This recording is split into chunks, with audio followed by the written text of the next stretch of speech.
When a prejudiced judge hands down a life sentence to an innocent black woman, he doesn't realize he just declared war on the most powerful man in the city, her husband, the mayor. The courtroom fell silent as Judge Richard Montgomery entered, his black robes flowing behind him with an air of rigid authority. His reputation for harsh sentences preceded him, especially in cases involving minorities. The aging white judge had spent 30 years on the bench, and many in the community whispered about his outdated views and disparate treatment. Tanya Williams sat at the defense table, her back straight despite the weight of the proceedings. At 38, she had built a respected career as a community organizer and nonprofit director before being accused of misappropriating funds. The evidence against her was circumstantial at best, accounting discrepancies that her defense had clearly explained as administrative errors rather than criminal intent. All rise for the Honorable Judge Richard Montgomery, the bailiff announced as the final day of the trial commenced. Defense attorney Marcus Bennett leaned over to Tanya. "Remember, stay calm." The jury seemed receptive to our explanation, and the prosecution's case has holes big enough to drive a truck through. District Attorney Caroline Foster arranged her papers methodically, a cold smile playing on her lips. The case against Tanya Williams had become her personal crusade, one that could potentially propel her career forward in an election year. "The defendant will rise for the reading of the verdict," Judge Montgomery commanded, his voice resonating through the packed courtroom. The jury foreperson stood, her hands trembling slightly. "On the count of embezzlement, we find the defendant, Tanya Williams, guilty." A collective gasp echoed through the courtroom. Tanya's composure cracked momentarily before she steadied herself. Bennett immediately began scribbling notes for an appeal. Judge Montgomery's face remained impassive, though those watching closely might have noticed the slight satisfaction in his eyes. "Very well. We will proceed immediately to sentencing." Bennett jumped to his feet. "Your Honor, we request time to prepare for a sentencing hearing. This verdict comes as a shock, and we have character witnesses and—" "Request denied," Montgomery cut him off sharply. "This court has a full docket, and I see no reason for delay." Judge Montgomery adjusted his glasses as he delivered his prepared remarks, words that seemed drafted long before the jury had even returned. "Tanya Williams, you have betrayed the public trust. As someone who presented herself as a community leader, your crimes are particularly egregious. This court has seen far too many cases where individuals abuse positions of power for personal gain." The judge's eyes narrowed as he continued, his tone growing increasingly severe. "The funds you embezzled were meant to help the underprivileged in our community. Instead, you redirected them to enrich yourself. Such moral bankruptcy deserves the harshest punishment available under the law." Tanya stood motionless, disbelief washing over her face as Judge Montgomery's words continued to flow with unmistakable prejudice.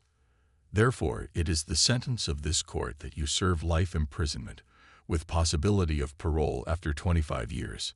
The courtroom erupted. Bennett shouted objections while spectators voiced their shock. Even D.A. Foster appeared taken aback by the severity of the sentence, which far exceeded standard penalties for financial crimes. "Your Honor," Bennett's voice rose above the commotion, "this sentence is wildly disproportionate to the crime. The standard sentence for this offense is 3 to 5 years, with most first-time offenders receiving probation." "Order." Montgomery slammed his gavel repeatedly. "One more outburst, Mr. Bennett, and I'll hold you in contempt." As the bailiff moved toward Tanya, the courtroom doors burst open with dramatic force. Mayor James Williams strode into the courtroom, flanked by his chief of staff and the city attorney. At 42, the first black mayor of the city commanded attention with his presence alone. The room fell instantly silent. "Your Honor," the mayor's deep voice resonated through the courtroom, "I request permission to address the court." Judge Montgomery's face flushed with anger at the interruption. "This is highly irregular, Mayor Williams. We are in the middle of proceedings." "Yes, proceedings involving my wife," the mayor responded calmly. The judge's expression morphed from anger to confusion, then to dawning realization. The Williams surname was common enough that he hadn't made the connection between the defendant and the recently elected mayor, a man who had run on a platform of judicial reform and accountability. "Your wife," Montgomery repeated, his voice suddenly losing its authoritative edge. "Yes, Your Honor. Tanya Williams is my wife of 15 years. And as both her husband and as mayor of this city, I cannot stand by while such a gross miscarriage of justice occurs in our courtroom."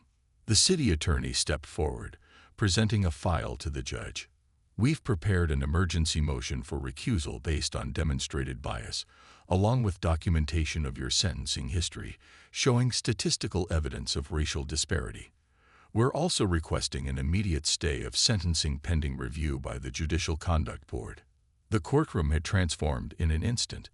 What moments before had been a space dominated by Judge Montgomery's authority now crackled with a new energy as Mayor James Williams stood tall before the bench. The fluorescent lights overhead seemed to intensify, casting stark shadows across the judge's suddenly uncertain face. For years, Montgomery had ruled this domain unchallenged, his word as immutable as scripture. Now, for perhaps the first time in his 3-decade career, he looked genuinely unsettled. Mayor Williams approached with measured steps, each footfall deliberate against the polished floor. Unlike the theatrical rage many might have expected, the mayor carried himself with a controlled dignity that somehow proved more unsettling to the judge. His voice, when he spoke, was pitched low but carried effortlessly to every corner of the now silent room. It was the voice of a man who understood that true power didn't require shouting.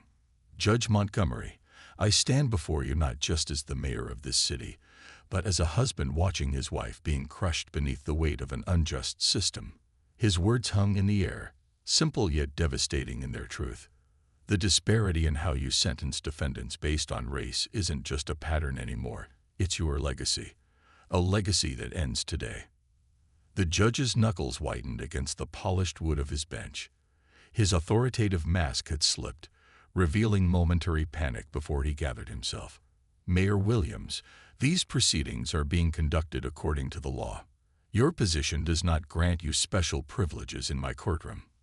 Special privileges. The mayor's laugh held no humor, only a cold recognition. "Like the privilege of receiving equal justice under the law. That's not special, Your Honor. That's supposed to be guaranteed. Yet my wife, a respected community leader whose financial discrepancies amount to clerical errors totaling less than $10,000, money that court records show was actually spent on documented community programs, now faces a life sentence." Behind him, several spectators nodded in agreement.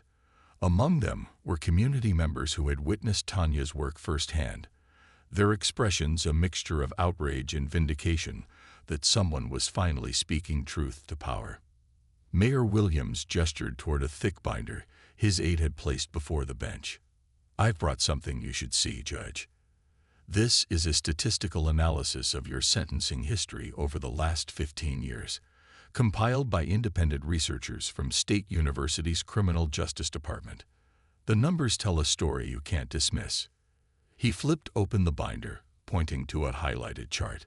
"White defendants charged with financial crimes in your court receive an average sentence of 18 months, with 62% receiving probation only.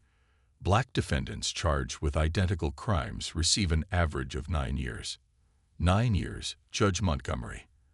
And not a single one has received mere probation." The courtroom remained deathly quiet, the only sound the occasional shuffle of papers as the city attorney organized a growing stack of motions beside the mayor. Several jurors who had not yet been dismissed exchanged uncomfortable glances, the implications of their verdict taking on new dimensions before their eyes. Judge Montgomery's face had transitioned from shock to a mottled red as he struggled to regain control. This is highly improper. Mayor Williams, you are attempting to intimidate this court."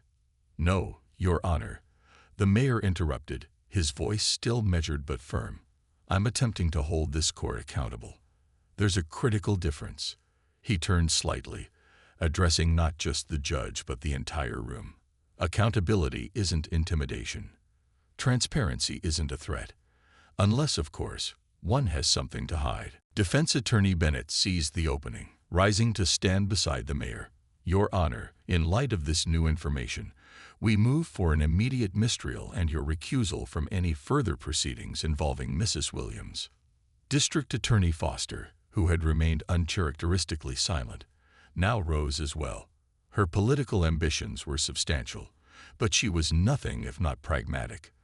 The winds had shifted dramatically in the last 5 minutes, and she had no intention of being on the wrong side of this historical moment. The state has no objection to defense counsel's motion, she announced, ignoring the judge's look of betrayal. In fact, in light of these serious allegations of judicial bias, the prosecution requests a comprehensive review of all evidence and charging decisions in this case. Judge Montgomery's gavel came down with desperate force. This is my courtroom. You do not dictate procedure here. Actually, Your Honor, the city attorney interjected smoothly. The Judicial Code of Ethics does dictate procedure when questions of bias arise. Section 3.1 clearly states that a judge shall recuse himself in any proceeding where his impartiality might reasonably be questioned. The statistical evidence presented meets that threshold several times over. Mayor Williams stepped closer to the bench, lowering his voice to address Montgomery directly, though his words carried in the hushed courtroom. Richard, we've known each other for 15 years. I've appeared before you as an attorney, worked with you on city legal matters, even attended the same community functions. Yet you claim you didn't recognize my wife's name or know of our relationship. The skepticism in his tone made several spectators murmur in realization. The judge's claim of ignorance about Tanya's identity was growing increasingly implausible. What concerns me most, the mayor continued, isn't just the sentence you've imposed today, but the pattern it represents. How many lives have you altered or destroyed with these disparities? How many families torn apart because your idea of justice varies depending on the color of the defendant's skin? From the gallery, an elderly woman stood up. Without speaking, she raised a photograph of a young black man. Several others followed suit, each holding images of loved ones who had faced Judge Montgomery's disproportionate justice. The silent statement echoed through the courtroom more powerfully than words could have. Court reporter Diane Reed, who had dutifully transcribed Montgomery's proceedings for over a decade, kept her fingers moving across her stenotype machine, even as tears welled in her eyes. She had witnessed the pattern unfold day after day, case after case, but seeing it laid bare so publicly brought the full weight of her complicity crashing down.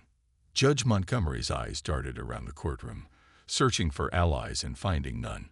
Even the bailiff, James Thornton, a 20-year veteran who had enforced the judge's orders without question, now stood with a carefully neutral expression, his eyes focused on some middle distance, rather than meeting Montgomery's desperate gaze.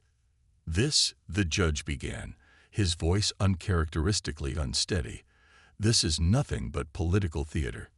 Mayor Williams is using his position to interfere with judicial independence. Is that what you call it? Independence? The mayor's voice finally took on an edge. Independence would mean your sentencing reflects the law, not your biases.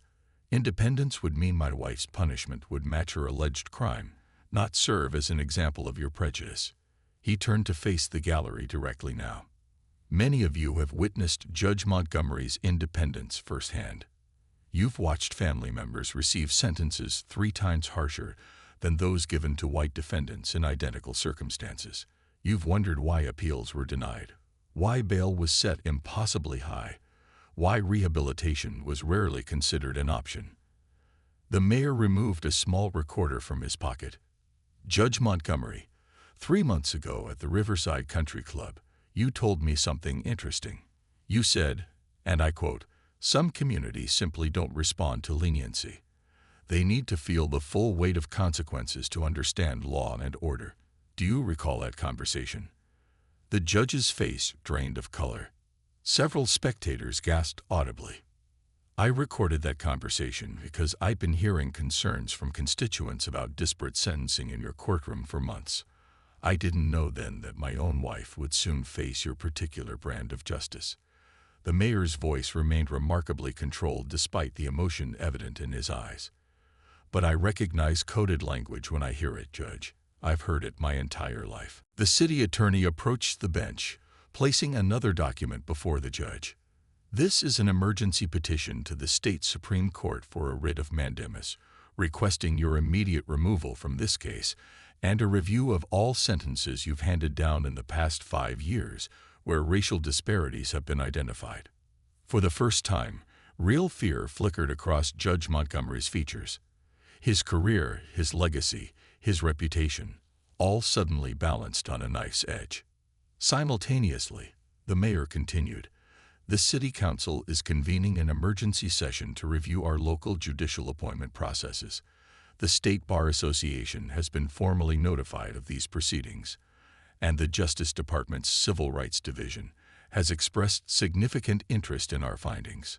The methodical dismantling of Montgomery's protected status continued as the mayor listed each official action underway. This wasn't merely a dramatic confrontation. It was the beginning of a systematic response to years of unchecked judicial bias. Tanya Williams, who had remained silently dignified throughout the proceedings, finally spoke. Her voice was clear and unwavering despite the emotional weight of the moment. "Your Honor, when you sentenced me, you looked me in the eye and said I had betrayed the public trust. But true betrayal of public trust comes from those entrusted with power who use it to punish rather than protect, to divide rather than serve justice." Her words seemed to pierce Judge Montgomery more effectively than any legal argument. He physically recoiled, as though her moral clarity had rendered his position indefensible, which, in truth, it had. As if sensing the historical significance of the moment, several court employees had discreetly begun recording the proceedings on their phones. Social media was already erupting with live updates from spectators who had witnessed the confrontation unfolding in real time.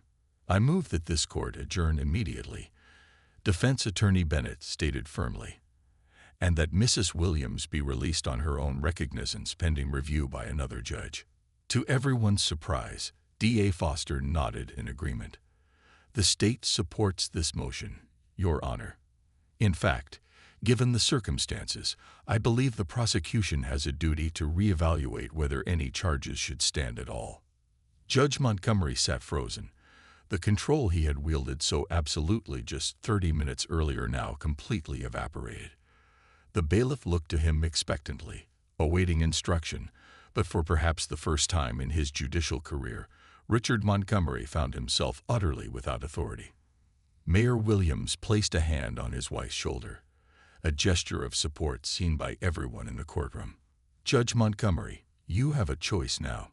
You can continue to resist what's happening and face the full investigative powers of multiple agencies, or you can acknowledge the patterns we've identified and cooperate with efforts to address them." The judge's hand trembled slightly as he reached for his gavel. When he spoke, his voice had lost its commanding tone, replaced by the uncertain timbre of a man confronting the collapse of his carefully constructed world. "This court will recess until tomorrow morning," he announced, avoiding eye contact with anyone in the room. "The defendant will be released pending further proceedings. All motions filed today will be taken under advisement." With those words, Judge Montgomery rose quickly and retreated to his chambers, his normally measured stride now hurried and unsteady. As the courtroom erupted into conversation, Mayor Williams embraced his wife tightly. Their fight was far from over, but a critical first victory had been achieved. More importantly, the confrontation had exposed a systemic failing that could no longer be ignored or denied. "This isn't just about us anymore," Tanya whispered to her husband. "It never really was." "No," the mayor agreed quietly, watching as people throughout the courtroom continued to display photographs of their loved ones who had faced Montgomery's biased justice. "It's about ensuring this never happens to anyone else again." The courthouse steps were already crowded with reporters and community members when the Williams family emerged into the afternoon sunlight, ready to transform a personal injustice into a movement for systemic change.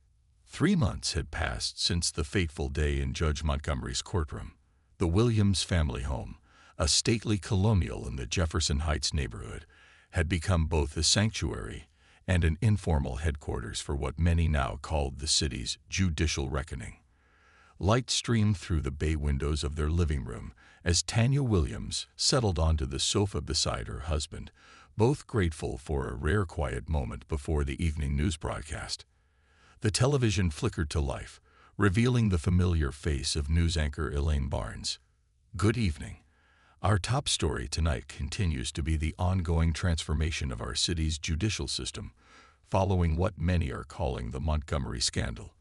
The state's Judicial Review Board today announced the forced retirement of Judge Richard Montgomery, following their comprehensive investigation into sentencing disparities under his tenure. Mayor Williams reached for his wife's hand, gently intertwining his fingers with hers. The simple gesture carried the weight of everything they'd endured and everything they'd accomplished since that day in court. Neither spoke as the broadcast continued, the anchor's voice providing details they already knew intimately. The investigation found that over his 28-year career, Montgomery sentenced black defendants to terms averaging 12 times longer than white defendants for comparable offenses. In financial crimes particularly, the disparity reached as high as 18-1. The screen displayed a complex graph illustrating the statistical evidence that had become impossible to ignore. Tanya took a deep breath, still processing how close she had come to spending decades behind bars. The psychological toll of facing such an unjust sentence had left invisible scars, nightmares that still occasionally woke her in cold sweats, moments of sudden anxiety when passing the courthouse downtown.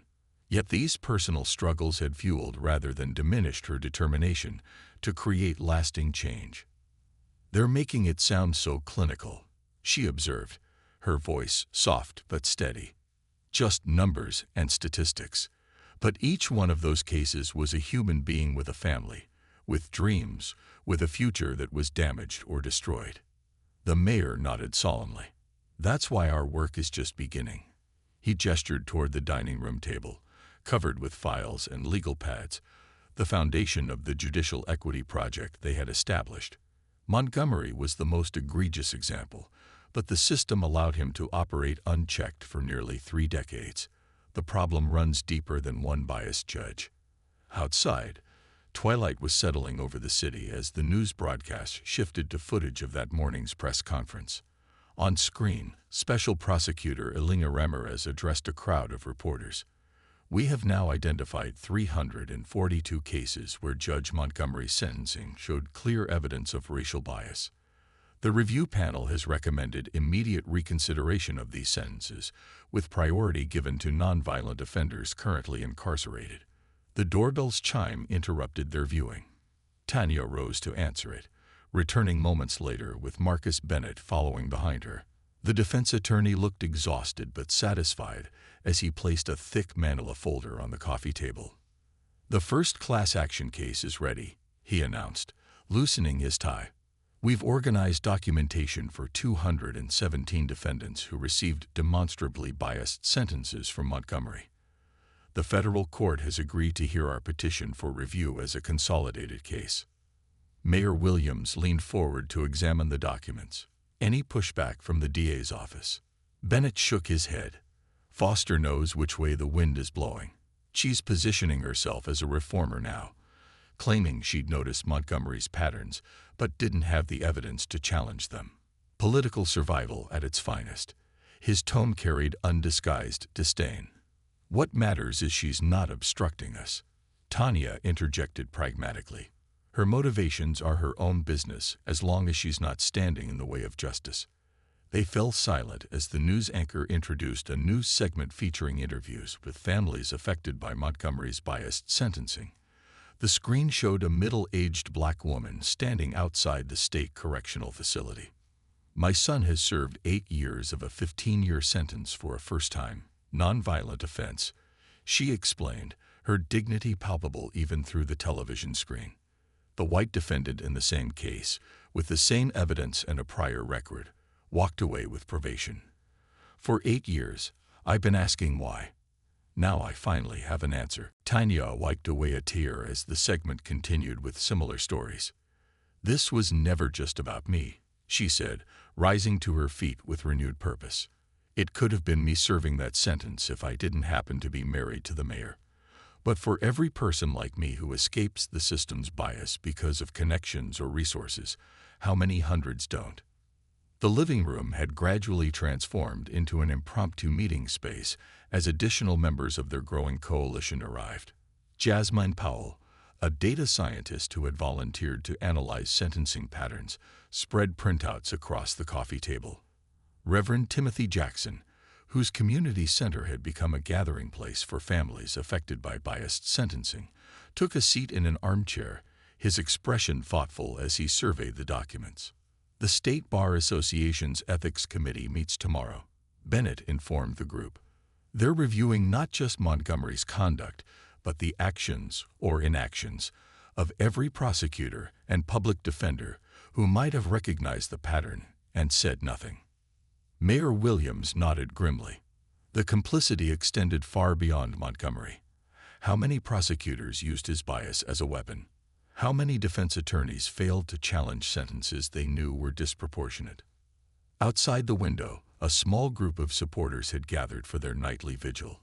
Each evening since the confrontation in court, community members had assembled peacefully on the sidewalk outside the Williams home, not to protest, but to demonstrate solidarity.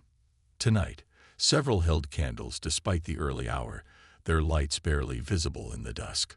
Tanya moved to the window, acknowledging them with a wave. They keep me focused on why we're doing this, she explained to Reverend Jackson, who had joined her at the window.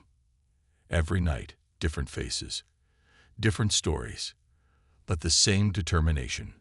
The mayor's phone buzzed with an incoming message. He read it quickly, then looked up at the assembled group. The governor just signed the Judicial Transparency Act. Starting next month, all sentencing data must be compiled and published quarterly, with demographic breakdowns and comparisons to state guidelines. A small cheer went up from the group. The legislation had been languishing in committee for years before the Montgomery case created the political will for its passage. It's a start, Tanya acknowledged, but legislation alone won't change deeply ingrained biases. We need to address the culture of the courts, not just their procedures. Bennett nodded in agreement. Speaking of which, the Judicial Nomination Commission has requested your presence at their meeting next week, Tanya. They're revamping their selection process and want your input on identifying bias in potential appointees. The request symbolized how dramatically things had shifted. 3 months ago, Tanya had stood condemned by the judicial system. Now that same system was seeking her guidance on reform.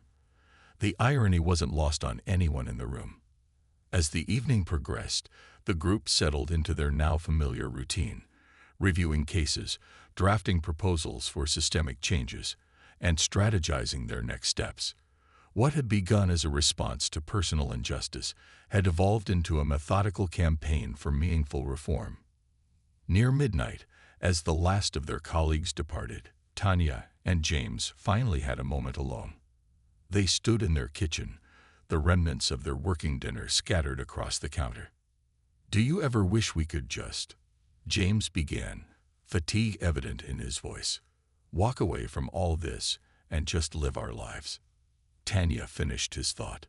"Sometimes, but then I remember what it felt like standing in that courtroom, watching Montgomery sentence me to life with such casual cruelty. And I think about all the people who experienced that same moment without anyone to fight for them." She glanced toward their refrigerator, now covered with letters from families affected by judicial bias. Some contained painful stories. Others offered thanks for the hope the Williams family had inspired. Each represented a human cost to systemic failure. Besides, she added with a small smile, "I don't think either of us would know how to ignore an injustice even if we tried." Mayor Williams laughed softly, recognizing the truth in her words. Throughout their 15-year marriage, their shared commitment to community service had defined their relationship as much as their love for each other. "The new judicial appointments will be announced next week," he reminded her. 3 vacancies to fill, including Montgomery's seat. Tanya nodded thoughtfully. The candidates are strong. Each has committed to transparency and equitable justice. But we'll be watching them, just as we'll be watching every judge in this circuit from now on. Before retiring for the night, they paused at their home office where a wall-sized bulletin board displayed their progress. Cases identified, sentences under review, legislative changes proposed and enacted. At the center hung a framed transcript of that day in court when everything had changed, a reminder of how close they had come to a very different outcome. "We need to prepare for the backlash," James said quietly, his eyes scanning the board. "It's coming. The old guard won't surrender power without a fight." "Let them fight," Tanya replied, her voice steady with resolve.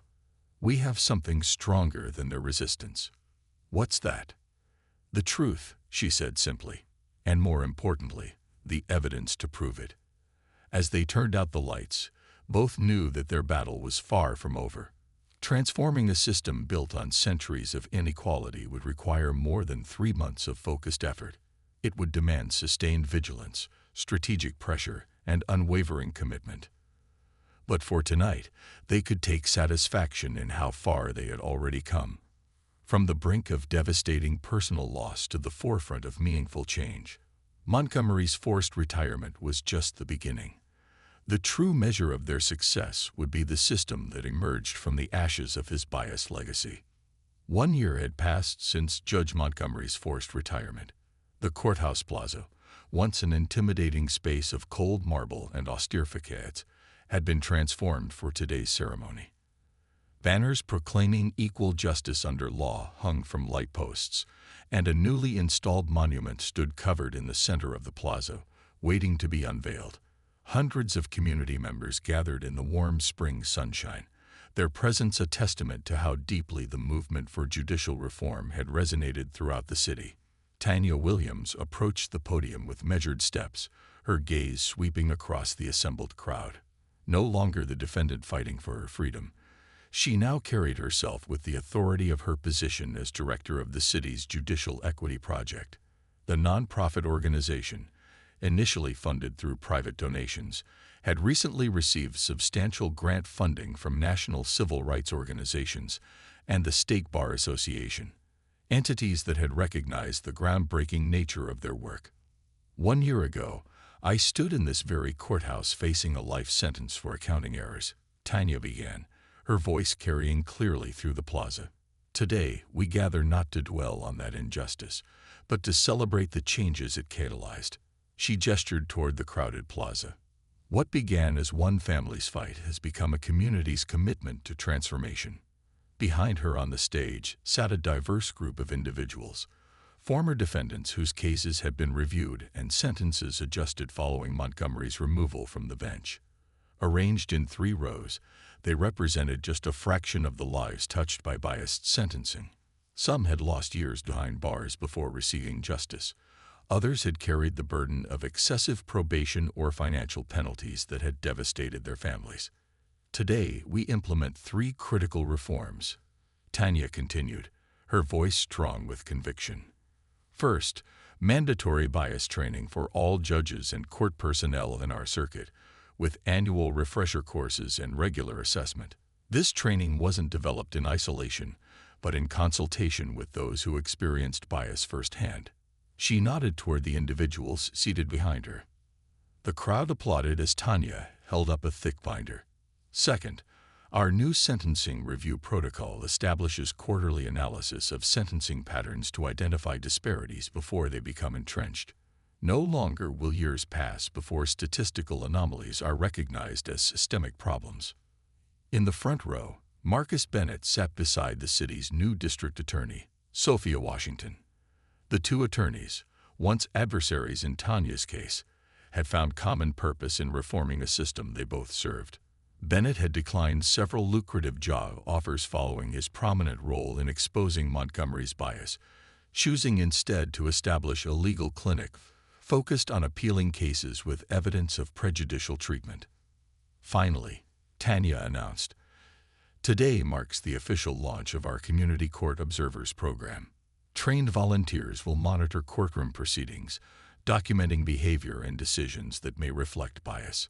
Transparency thrives in the light of public scrutiny. From his seat at the side of the stage, Mayor James Williams watched his wife with unmistakable pride. Their journey had exacted a personal toll: threats against their family, attempts to undermine his administration, vicious attacks on Tanya's character from those resistant to change.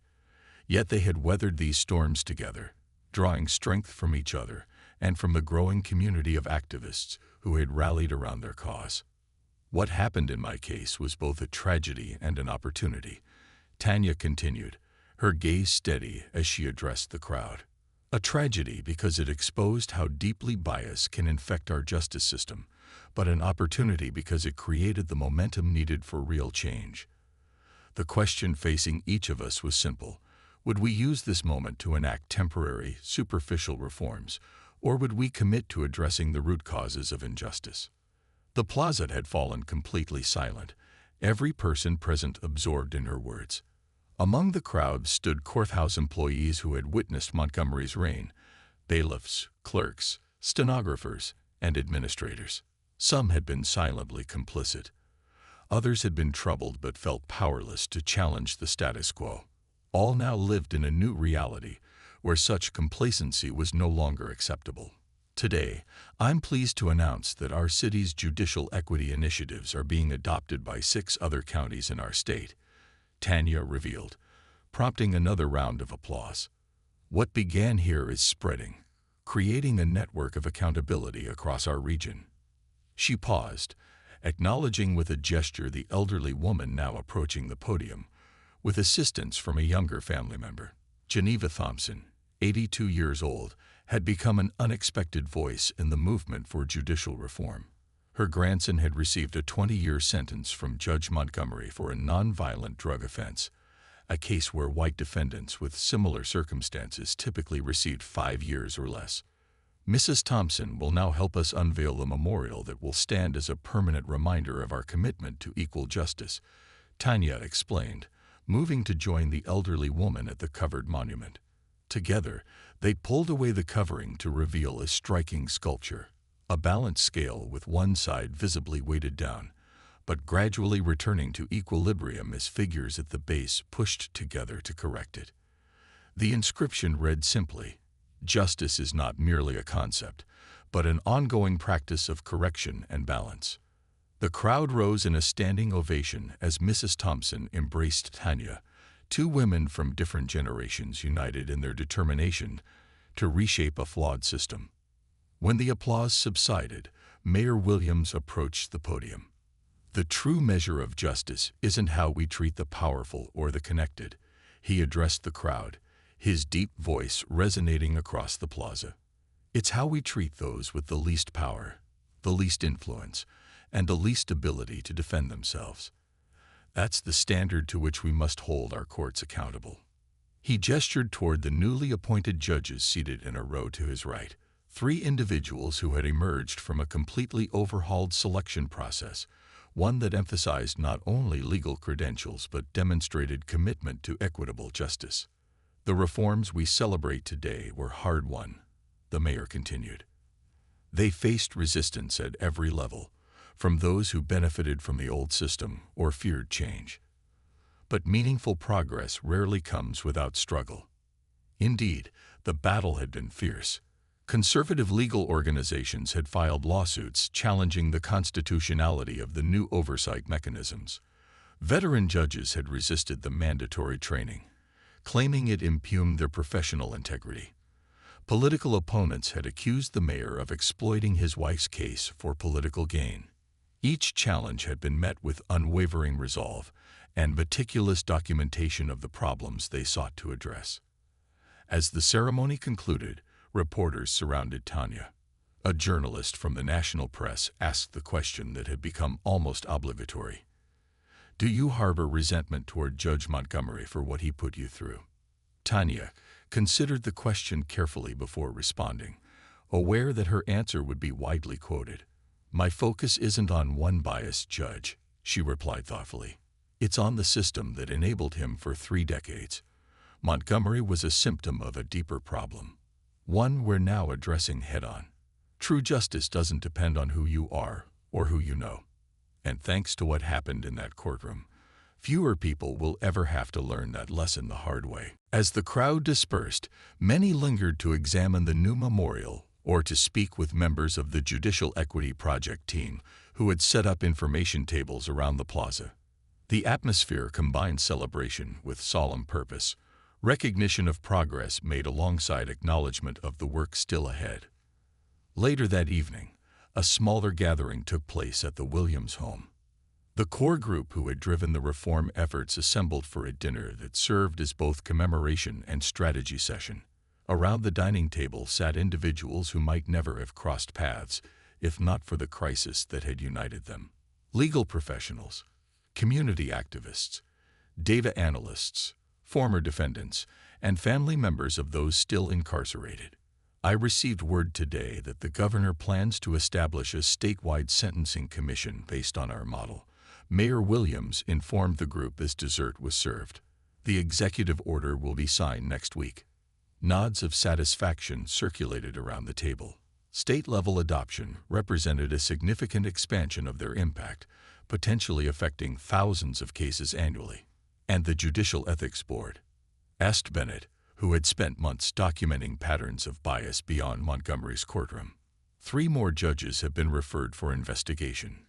The mayor confirmed. The evidence you compiled was compelling enough that they couldn't ignore it. Tanya sat quietly at the end of the table, observing the conversation with a sense of wonder at how much had grown from their personal ordeal.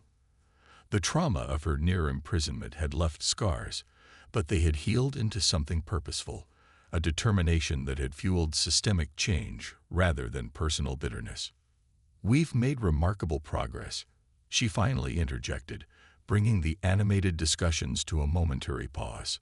"But I'm increasingly concerned about what happens after sentencing. Prison conditions, rehabilitation programs, re-entry support. The disparities continue through every phase of the system." The group nodded in collective recognition of this truth. Their success in addressing courtroom bias had always been understood as just one component of a much larger struggle for justice. Reverend Jackson, who had been relatively quiet throughout the evening, leaned forward. "Perhaps that's the next frontier for the Judicial Equity Project, expanding its scope beyond the courthouse doors." "Exactly what I've been thinking," Tanya agreed. "We've created the infrastructure to identify and address disparities in sentencing. The same methodology could be applied to every stage of the criminal justice process." As the discussion evolved into plans for this expanded mission, Tanya stepped away briefly to the kitchen. Through the window, she noticed a young woman standing uncertainly at the edge of their property, clutching what appeared to be a letter. Curious, Tanya stepped outside. The woman, probably in her early 20s, startled at her appearance. "I'm sorry to intrude," she began hesitantly. "I just wanted to leave this for you." She extended the envelope with a slightly trembling hand. Tanya accepted it with a gentle smile. "Would you like to come in? We're celebrating the 1-year anniversary of the reforms." The young woman shook her head. "I can't stay. But I wanted you to know. My father's case is being reviewed next month. He's been in prison for 12 years of a 30-year sentence from Judge Montgomery. For the first time, we have hope that he might come home while my grandmother is still alive to see it." Understanding dawned on Tanya. This was one of countless families affected by the systemic changes their movement had created. "What's your name?" she asked softly. "Kara," the young woman replied. "Like many others, we watched what happened to you on the news. But unlike most others, we saw someone fight back against a system we thought was untouchable, and win." After Kara departed, Tanya returned to her guests with the unopened letter. The conversation paused as she shared the brief encounter, a powerful reminder of the human stakes behind their policy discussions. "This is why we can't stop," she said simply, placing the letter on the mantel alongside dozens of others they had received throughout the year. "For every family like Kara's that finds us, how many more are out there still suffering under the weight of biased justice?" As the evening drew to a close, Tanya and James stood on their porch, watching as their colleagues departed into the night. The city skyline glowed in the distance, including the illuminated courthouse where their journey had begun. "1 year ago, I almost lost you," James said quietly, his arm around her shoulders. "Instead, a broken system began to find its way toward healing," Tanya replied. "Not a fair trade, perhaps, but a meaningful one." They stood in comfortable silence, both reflecting on the unexpected path their lives had taken. What had begun as a personal fight for survival had evolved into a movement with implications far beyond their family or even their city. The legacy they were building would outlast them both, a legacy of accountability, transparency, and the ongoing practice of justice as a verb rather than merely an ideal. As they turned to go inside, Tanya paused for one last look at the city spread before them. "Sometimes I wonder what Montgomery thinks, watching all of this unfold from the sidelines. I doubt he connects his actions to these changes," James responded thoughtfully. "People rarely recognize their role in history while they're making it. For better or worse." "Perhaps not," Tanya agreed. "But we do. And so do all those families who now have a chance at justice they never thought possible." That knowledge, that real lives were being transformed by their work, would continue to fuel their commitment long after the ceremonies ended and the news cameras departed. The true legacy of what had happened in Montgomery's courtroom wasn't measured in policy reforms or legal precedent, but in justice finally served and injustice prevented. It was a legacy still being written, one case, one life, one family at a time.